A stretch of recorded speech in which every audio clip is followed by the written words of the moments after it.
The large meeting hall fell silent as the vote ended. Alex Wright stood tall in his Navy uniform, but his heart sank. Next to him, Emma Carter gripped the edge of the podium, her knuckles white. The alien faces around them showed no emotion that human eyes could read. "The council has decided," announced the Zentari speaker, its voice translated through the small device in Alex's ear. "Humanity will be confined to their home solar system, effective immediately." It was the year 2135, just 3 years after humans had first met aliens. First contact had not gone as people hoped. The Galactic Council, a group of 27 different alien species, had watched Earth for decades. They did not like what they saw. "Your species develops technology too quickly without the wisdom to use it properly," the Zentari continued. "Your biological drive to compete makes you dangerous to galactic peace." Emma stepped forward. As Earth's chief diplomat, she had spent months trying to change the Council's mind. "We ask you to reconsider," she said in a clear voice. "Humanity has overcome many of its past problems. We have ended most wars. We care for our planet now. We can be good neighbors in the galaxy." The Drell representative, a tall being with blue-gray skin, raised a 6-fingered hand. "We have studied your history. When humans meet new cultures, the weaker culture is destroyed. This pattern repeats through your entire history." "That was the past," Alex cut in, forgetting protocol. "We've changed." "Not enough," said the Zentari. "The vote is final. Quantum barrier beacons will be placed at the edge of your solar system. You cannot pass them. If you try, your ships will be destroyed." Alex wanted to argue more, but Emma touched his arm. They both knew it was over. The Council had made up its mind long before this meeting. "How will we survive?" Emma asked. "Earth depends on resources from our lunar and Mars colonies. Those are barely enough for our population." "That is not our concern," replied the Zentari. "Perhaps this limitation will teach humans to control their numbers and their desires." As Alex and Emma were escorted out, Alex noticed some council members watching them with what looked like pity. Others seemed afraid, but most looked relieved, as if they had solved a difficult problem. The trip back to Earth was quiet. Their ship, the UES Horizon, was the fastest in Earth's small fleet, but the journey still took 3 days. Alex spent most of this time staring at the stars, wondering if humans would ever travel among them again. Emma spent the time preparing her report. How could she tell Earth's leaders that humanity had been judged and found wanting by alien species they barely understood? "They're afraid of us," Alex said on the final day as they approached the blue planet. Emma looked up from her tablet. "What makes you say that?" "Did you see how some of them leaned away when we entered? How they washed our hands? They fear what we might become." "Fat lot of good that does us now," Emma replied. "They've put us in a cage and thrown away the key." When they landed in Washington, a crowd waited for them. News of the Council's decision had reached Earth before them. People wanted answers. President Samantha Peters met them at the landing pad. Her face was grim as Emma gave her the official Council document. "So that's it. We're prisoners in our own solar system?" the President asked. "Yes, Madam President," Alex said. "The barriers go up in 30 days. President Peters looked out at the worried crowd, then at the sky. Her face hardened. "Then we have work to do," she said. "If they've given us a prison, we'll turn it into a fortress." Later that day, the President addressed the world. Billions watched as she explained the Council's decision. There was anger and fear, but President Peters ended with words that would be remembered for generations. "They believe they know humanity," she said. "They think they have seen our future. They expect us to fight among ourselves until we destroy each other. We will prove them wrong. They have given us a cage. We will build a fortress. And one day, we will return to the stars." Alex and Emma stood behind her as the world cheered. They didn't feel hopeful yet, but for the first time since the Council's vote, they felt something like pride. Humanity had been banished, But humanity would not be broken. 20 years had passed since the quantum barriers went up around Earth's solar system. The stars beyond Mars were now just distant lights that humans could see but never reach. Dr. Nathan Cole hunched over his workstation in the crowded lab on Luna Base. His eyes were tired from staring at the screen for too many hours. The data from the barrier probes scrolled endlessly, numbers and patterns that most people would find meaningless. "Dad, you need to sleep," said a voice behind him. Nathan turned to see his daughter Lisa standing in the doorway. At 25, she had grown up in a world where humans were prisoners in their own solar system. She had never known the brief time when humanity thought they would join a friendly galactic community. "I'm close to something," Nathan said, rubbing his eyes. "The barriers have a pattern. I just can't quite see it yet." Lisa walked over and looked at his screen. Unlike most of her generation, she hadn't given up hope of breaking through the Council's barriers. That's why she had followed her father into physics and joined the Breach Project. "Let me look at it with fresh eyes," she said. Nathan stood up, his back cracking after sitting for so long. "The Council thinks they've locked us in forever, but every lock has a key." As Nathan went to find coffee, Lisa sat at his workstation. The Breach Project had been trying to understand the quantum barriers for 15 years. The alien technology created a field that destroyed any ship that tried to pass. 3 early attempts to break through had ended in disaster. In the large hangar next door, workers were building the newest test ship, the Defiance. It was small but packed with the best technology Earth could make. If Lisa and her father could find a way through the barrier, this ship would be humanity's first step back to the stars. A sound from the doorway made Lisa look up. Ben Martinez, head of security for the project, stood watching her. "Any progress?" he asked. His uniform was crisp despite the late hour. "Maybe," Lisa said. "Dad thinks there's a pattern to how the barriers work." Ben walked over to look at the screen. In the 20 years since the barriers went up, Earth had changed. The fear of being trapped had brought nations together. Resources were shared. A single defense force had been created, with Ben as one of its top officers. "We need a breakthrough soon," Ben said quietly. "The population is still growing. Even with the Mars colonies expanded, we're running out of room and resources." Lisa nodded. This was the fear that drove their work. Without access to resources beyond their solar system, humanity faced a slow decline. "I think," Lisa paused, noticing something in the data.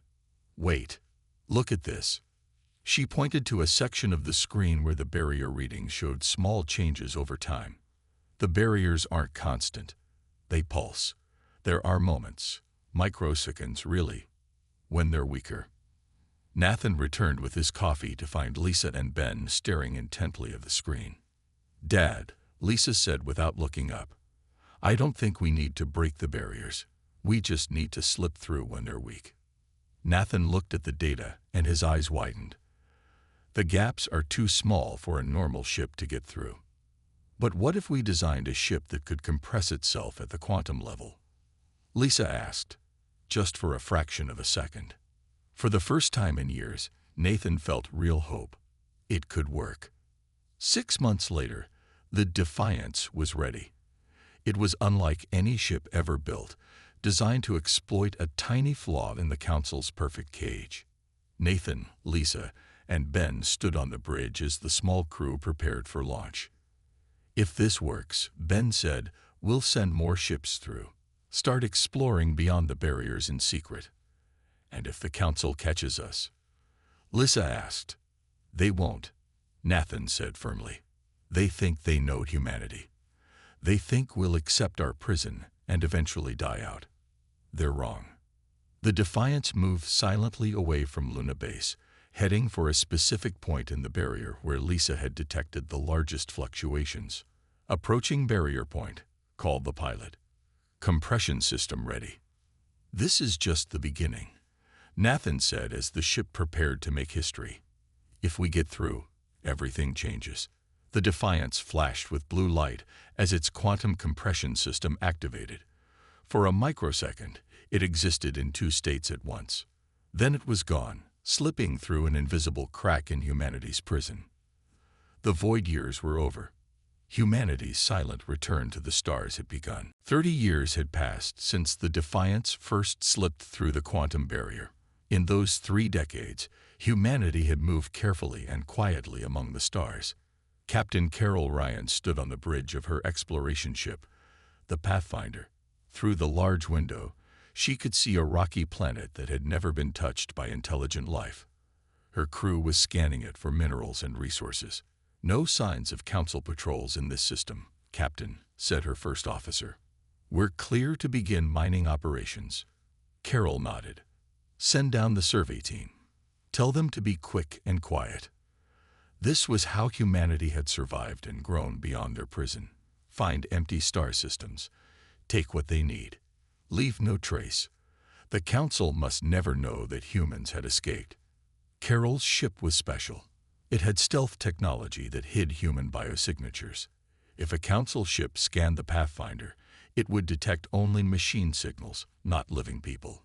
This invention had kept humanity hidden for decades. "Captain, you should see this," called one of her crew members. The survey team found something unusual in the northern mountains. Carol followed him to a screen showing images from the planet's surface. In a mountain cave, half buried in rock, was something that clearly wasn't natural. It had straight edges and smooth surfaces. It was made of a dark metal that still shined after who knows how long. "Is it Council technology?" Carol asked. "No," replied her science officer. "It's much older. The dating puts it at least 50,000 years old." Carol made a quick decision. Bring it aboard. Carefully. 3 months later, in a hidden human colony on a planet they called New Hope, engineer Jack Foster was examining the ancient device found by Carol's team. "It's a propulsion system," he said to the room of scientists and military officers, "more advanced than anything the Council uses." Ben Martinez, now an admiral and leader of Earth's secret fleet, leaned forward. In the 30 years since the Defiance mission, his hair had turned gray, but his eyes were still sharp. "Can we use it?" he asked. Jack nodded. "We already have. Based on this technology, we've designed a new drive system that's 3 times faster than our current ships, and it uses less fuel." The room broke into excited whispers. Faster ships meant humanity could expand further, build more colonies, gather more resources. "There's more," Jack continued. "This device is just one piece of what must have been a massive ship. Whoever built it was far more advanced than the Council races. And they're gone now." "What happened to them?" someone asked. Jack shrugged. "We don't know. But their technology is still here, waiting for us to find it." Admiral Martinez stood up. "We need to find more of these artifacts. And we need to keep building our fleet." In the following years, humanity expanded quietly into dozens of star systems. They built hidden colonies and mining operations. They found more ancient technology and learned to use it. All the while, the Council believed humans were still trapped in their solar system, slowly using up their resources. 10 years after finding the first artifact, Admiral Martinez stood on the bridge of Earth's newest ship, the TSS Retribution. It was the first human dreadnought, a massive warship built with technology the Council had never seen. "Status report," Martinez ordered. "All systems operational, Admiral," replied his second-in-command. "The fleet is assembled and awaiting your orders." Martinez looked out at the stars. In the distance, he could see the lights of 200 human ships gathered in deep space, far from any Council patrols. It was the largest fleet humanity had ever built. "For 30 years we've hidden in the shadows," Martinez said, "building our strength, learning, growing. The Council thinks they know what humanity is capable of. They're about to learn how wrong they are." He turned to face his crew. "It's time to stop hiding." The crew stood a little straighter. They had all been born after the exile. They had grown up hearing stories about the Council that had judged humanity unworthy of the stars. "Send the signal to the fleet," Martinez ordered. Operation Daybreak begins now. Across the void of space, 200 ships acknowledged the command. The silent expansion was over. Humanity was ready to show the galaxy what they had become. The Zenti patrol ship moved slowly through the outer edge of the Krell system. Its crew was bored. This area of space rarely saw any activity.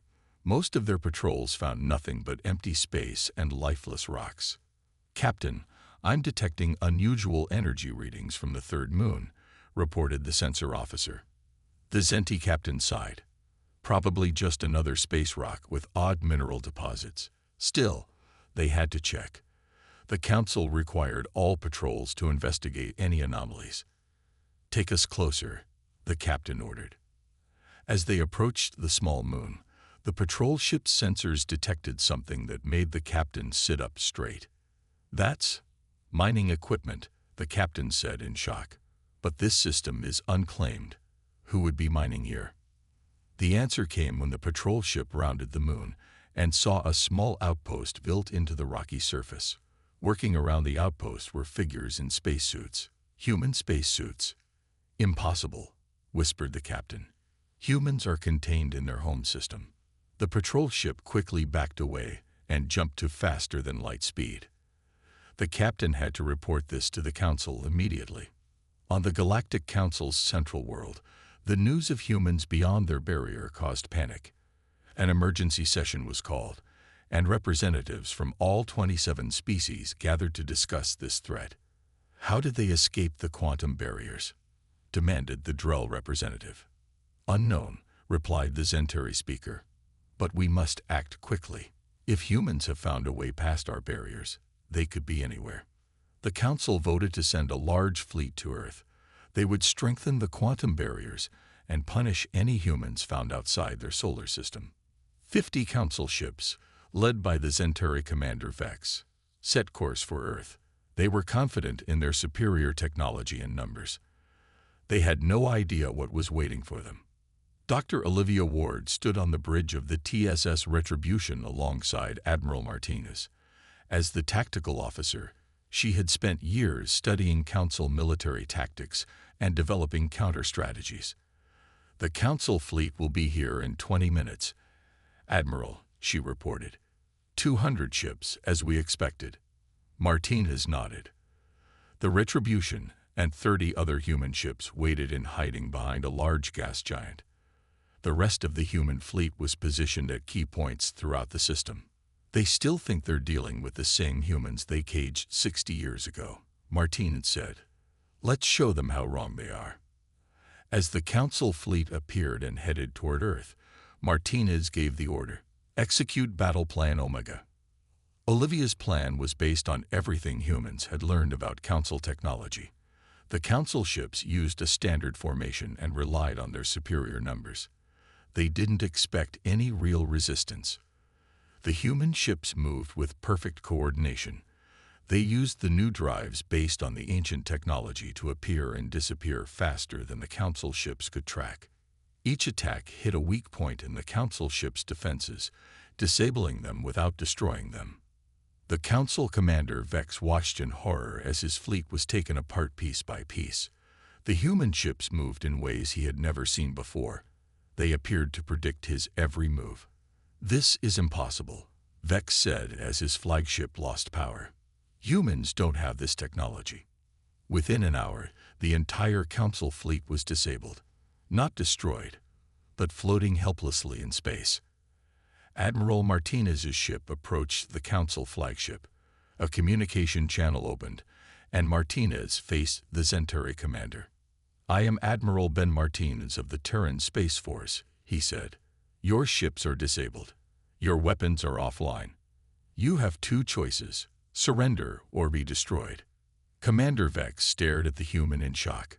"How did you escape the barriers? How did you build this fleet?" Martinez smiled. "You gave us 60 years to solve the problem.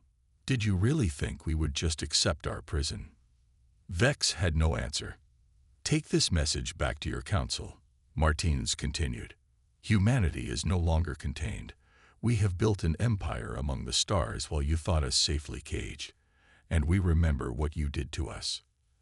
As Vex and his defeated fleet were allowed to limp back to Council space, the message spread quickly through the galaxy. Humans had not only escaped their prison, they had built a force strong enough to defeat the Council's best fleet. The Council's worst fear had come true. Humanity was free, and they were coming. News of the human victory spread quickly through Council space. On every world, people watched recordings of the battle.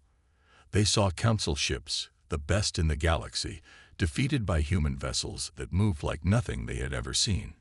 In the Grand Council chamber, representatives argued loudly. Some wanted to gather all their forces and crush the humans. Others suggested making peace before it was too late. "We must understand what happened," said the Drull representative. "How did humans defeat our fleet? How did they escape the barriers?" An old Zentari archivist was brought before the council. "I have searched our oldest records," he said. "There is something you should know." He showed them records from 60 years ago, when humans were first judged. Not all of these records had been shared with all council members. Some on the council feared humans even then, the archivist explained. Not because they were violent, but because they adapted too quickly. Several species worried that humans would soon surpass them. Many council members looked shocked. They had been told that humans were caged for being dangerous and unstable. Now they learned that the real reason was fear of human potential. The barriers were never meant to protect the galaxy from humans, the archivist continued. They were meant to keep humans from growing too powerful. As the council argued about what this meant, another message arrived. A human diplomatic ship was approaching the council world. On board was Ambassador Emma Carter. Emma Carter was 95 years old now. She had lived to see humanity escape its prison and grow into a power that could challenge the council. When Earth's President Kevin Reynolds asked her to return to the council chambers, she had agreed immediately. "A chance to finish what I started 60 years ago," she had said. Now, as she walked slowly into the council chamber with the help of a young aide, she looked at the alien faces surrounding her. Some were the same species who had judged humanity all those years ago. Others were new to her. "I am Ambassador Emma Carter of Earth," she announced. "I have come to speak for humanity once again." President Reynolds had given her clear instructions.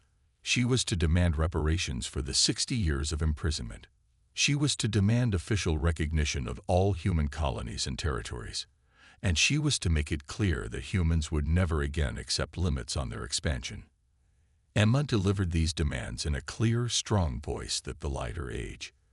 When she finished, the council chamber was silent.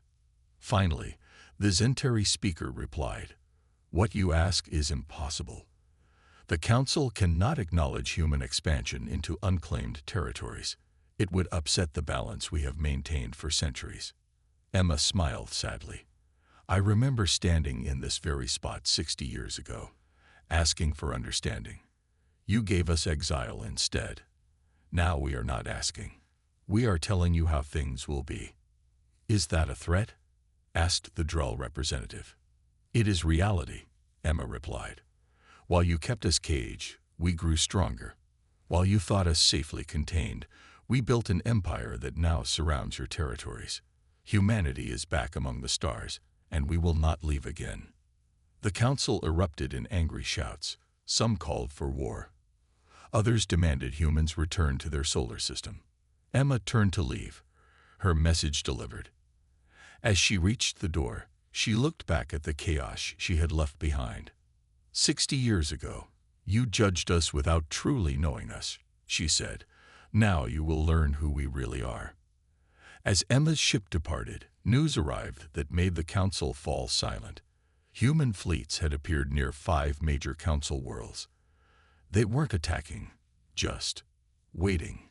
On Earth, President Reynolds watched the reports come in. The council was in disarray. Some member species were already reaching out to make separate peace deals with humans. "They never understood us," Reynolds said to his advisors. "They thought putting us in a cage would make us weak. Instead, it made us unstoppable." Across the galaxy, humans watched and waited. The empire they had built in secret was now revealed to all.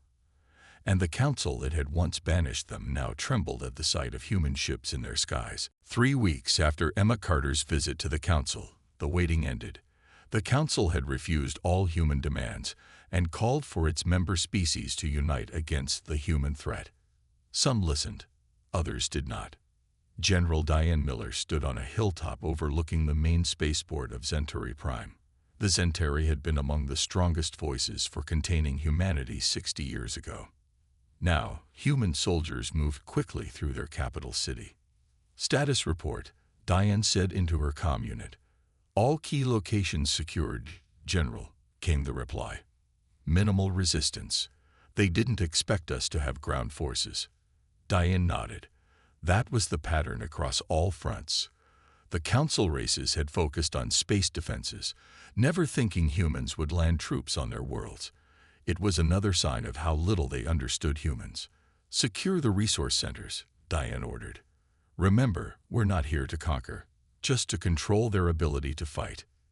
This was the plan Admiral Martinez and President Reynolds had created. Humans would take control of key resource worlds, cutting off the materials the council needed for their fleets. It was not a war of destruction, but of precision. In space, the council finally gathered its remaining ships for a major attack. 300 vessels, the largest fleet ever assembled, jumped into orbit around New Hope, the most important human colony. They found Admiral Martinez waiting for them with only 50 ships. The council commander felt confident. This would be the victory they needed. "All ships, attack formation," the council commander ordered. "Target the human vessels first, then their ground defenses." But as his fleet moved forward, something strange happened. His ship's engines suddenly stopped. Around him, other council ships drifted to a halt, their weapons going dark. On the bridge of the Retribution, Lisa Cole watched her screens with satisfaction. Now in her 60s, she had spent decades studying the technology found in those ancient ruins. What she had created was a quantum field that could disable any ship using standard council technology.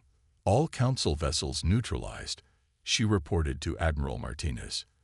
"No damage to their life support systems." Martinez opened a channel to the council fleet. "Your ships are disabled," he said. "Your weapons are offline.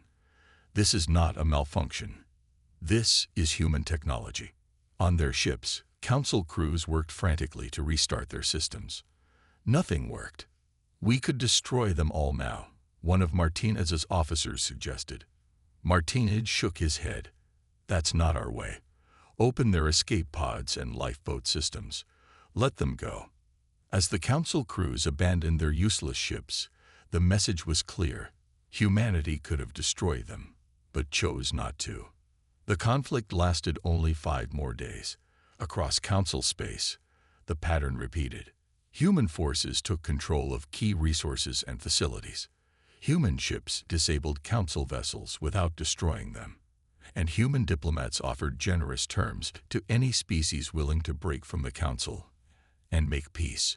One by one, council species accepted reality. The Drell were first, signing a separate peace treaty with Earth. Then the Krell followed, then the Vorax. By the end of the week, 12 of the 27 council species had made peace with humans. In the council chamber, now half empty, the Centauri speaker faced the remaining representatives. "We made a mistake," the Centauri admitted. "We feared humans would grow too powerful if allowed to expand. So we caged them and forced them to focus all their energy on escape and survival. We created the very enemy we feared." On the bridge of his ship, Admiral Martinez received word that the Council's unified military had officially surrendered. "Tell all human forces to hold position," he ordered. "No further advances." His second-in-command looked confused. "Sir, we could take their capital now. We could end the Council for good." Martinez looked out at the stars. "That's not what this was about," he said. "We didn't fight to destroy them. We fought to be free." Across human space, people celebrated the news. Their long journey from prisoners to victors was complete. The council that had once judged them unworthy now acknowledged their power. But for those who led humanity, Like Martinez and Lisa Cole, the real work was just beginning. They had won the war. Now they needed to build a peace that would last. 5 years had passed since the Council's surrender. The Grand Council Chamber, once the center of galactic power, looked different now. The high seats where council members had once looked down on other species were gone. In their place was a circular table where representatives sat as equals. Today was special. Representatives from 24 species, including humans, gathered to sign the Galactic Concordat. This new agreement would replace the old council laws with a system where all species had equal voice. President Kevin Reynolds of Earth walked into the chamber, flanked by Admiral Martinez and Dr. Lisa Cole. The room fell silent as humans entered the place where they had once been judged unworthy of the stars. Today marks a new beginning, President Reynolds said, addressing the gathered representatives. 65 years ago, humanity was told we did not belong among the stars. Today, we all agree that every species has that right. The Zentari representative, once the leader of the council that had caged humanity, now nodded in agreement. The war had humbled the Zentari. They had lost their special status, but gained new respect for the species they had once feared. The Concordat guarantees freedom of exploration and settlement for all, Reynolds continued. No species will ever again be caged or limited as humanity was. One by one, the representatives signed the document. When finished, they stood and applauded. A new era had begun. Outside the chamber, Admiral Martinez watched the celebration through a large window. At 76, he had announced his retirement. The new United Fleet would be led by younger officers, both human and alien. Lisa Cole joined him, her eyes bright with excitement despite her age. "Hard to believe, isn't it?" she said, "from prisoners to partners in one lifetime." Martinez nodded. "We could have crushed them completely. Many wanted to.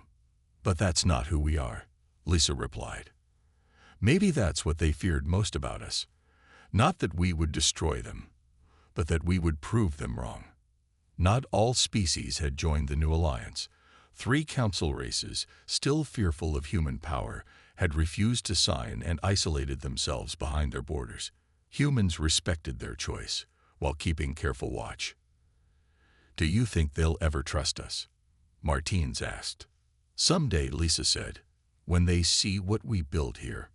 6 months later, Lisa Cole stood on the surface of a once barren planet at the edge of former council space. Around her, a team of scientists, human and alien, worked together on a terraforming project. This world had been dead for thousands of years. Now it would live again. A young Drell scientist approached her with readings from the soil sensors. "The process is working, Dr. Cole," he said excitedly. "The microbes are spreading faster than predicted." Lisa smiled. This was what she had dreamed of during those dark years when humanity was trapped in their solar system. Not revenge, but creation. Not conquest, but cooperation. "Your species' technology is amazing," the Drell continued. "With it, we can bring life to dozens of dead worlds." "It's not just human technology," Lisa corrected him. "It's a combination of what we developed and what we learned from the ancient ruins. No single species could have done this alone." That was the lesson the old council had never understood. They had seen difference as a threat. Humans saw it as strength. In orbit above Earth, a new generation of ships prepared for their first mission. These vessels carried crews from 7 different species, including humans. They would explore beyond the boundaries of known space, seeking new worlds and perhaps new civilizations. In his home overlooking the Pacific Ocean, Admiral Martinez watched the launch on his screen. The ship designs were based partly on his old Retribution, but improved with ideas from alien engineers. "They're calling it the Unity Fleet," said his aide. Martinez smiled. From a prison in a single solar system to a fleet exploring the galaxy, humanity had come so far. The council that once banished them now looked to humans for leadership and new ideas. "What do you think happens next, Admiral?" his aide asked. Martinez looked up at the stars becoming visible as evening fell. "Something wonderful," he replied. "Something no one has imagined yet. That's what humans do best."